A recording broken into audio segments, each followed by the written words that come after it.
Hi, everybody. Today I'm going to be presenting a summary of the article Keeping Pace with Wearables, which is a living umbrella review of systematic reviews evaluating the accuracy of consumer wearable technologies in health measurement. This article was published by Doherty and colleagues in 2024. It is a living umbrella review, which means it's continually updated as new systematic reviews are being published. So the paper looks at accuracy, validity, and reliability of consumer wearable devices like Fitbits, Apple Watches, and other trackers across different health measures. A little bit of an introduction. Wearable technology has, to me, in my mind, exploded in popularity for both fitness and health monitoring over the past couple of years.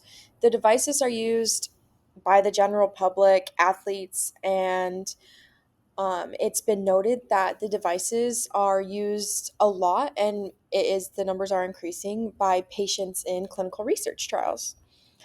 But their usefulness does depend on whether they actually provide valid and reliable data. So, the focus of this review is on synthesizing the evidence from systematic reviews, creating a kind of review of reviews. So, it specifically examined the accuracy of these wearable technologies for outcomes such as heart rate, energy expenditure, step count, sleep, and overall physical activity. The authors searched major databases, including PubMed, Embase, Cochrane, and Scopus. Um, Eligible reviews did have to assess the validity and reliability of these wearable devices for consumers. The methodological quality of each review was assessed using the Amstar 2 tool, which is commonly used in evidence synthesis.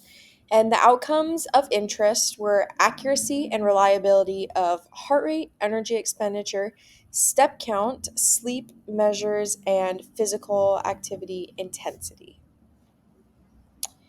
I included this flow diagram here. There was a total of 904 initial reviews to be screened, and the studies that actually were included in this review are 24. So there was a really big exclusion criteria in terms of what was eligible and what wasn't. So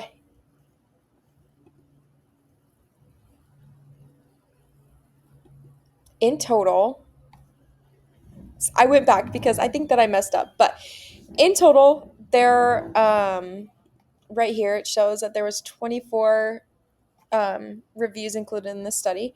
So I messed up and put 71 here, but only 24 were included. And the main findings were that step count and heart rate showed moderate to high accuracy in controlled laboratory settings. Energy expenditure was pretty consistently inaccurate across devices. They had and showed large margins of error. Sleep measures did vary. Total sleep time did show to be accurate, but the stages of sleep detection was poor. So they were able to measure total night sleep, but knowing which stages were which was harder for the devices. Performance often varied by brand and model. So devices like Fitbit, Apple Watch, Garmin, and Polar were the ones that were being studied. And I think it is important to note that accuracy tended to be lower in clinical populations and in real world living conditions compared to lab controlled studies. Um, so the accuracy of our devices that we're using to use to assess, sleep, step count, energy expenditure, heart rate, those kinds of things are shown to be less accurate, which I thought was very interesting. It must just be that, lab settings might have higher grade devices than what we're able to use in like the real world. Um, but yeah, I thought that that was interesting. Some of the conclusions that the review showed were that wearables are reasonably accurate for steps and for heart rate in healthy adults, but they are much less reliable in clinical populations. Energy expenditure does remain a major weakness of these reviews. Um, the devices should not be relied on for accurate calorie burn estimates. The authors also did highlight the need for standardized validation protocols and consistent reporting across studies. Um, and the last conclusion is that because the device market is so quickly for reviews, it does ensure that the evidence base will stay updated as new devices are released and studied.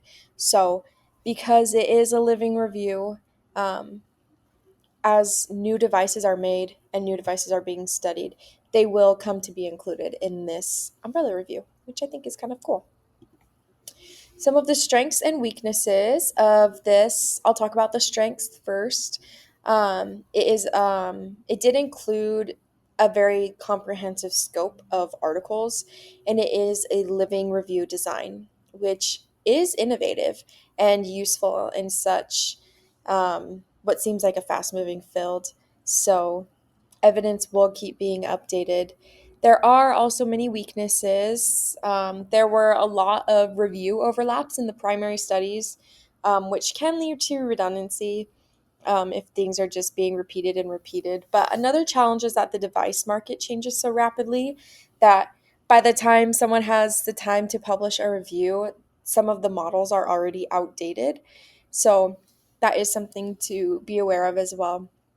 And the last weakness is that there is still limited evidence in these clinical populations, people with chronic diseases or cancer, which means researchers can't always generalize results beyond a healthy adult.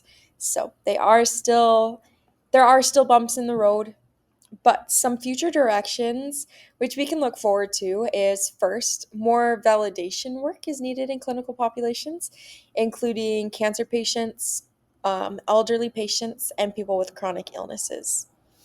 The second that I could think of is that new device types, including patch based and medical grade wearables, should be validated alongside the consumer devices. And standardized protocols for measuring and reporting validity and reliability need to be developed so that studies can be compared, as well as there should be more of an emphasis placed on um, ecological validity, meaning that there should be more of an emphasis in testing these wearable devices in our everyday lives rather than just in labs. So, the author's take, I do think overall, is that wearables hold a lot of promise for us, but we are still learning how to use them. They're still learning how to make the data that these devices come up with more valid for us. And so my take on this is that I do think that these devices are helpful for us.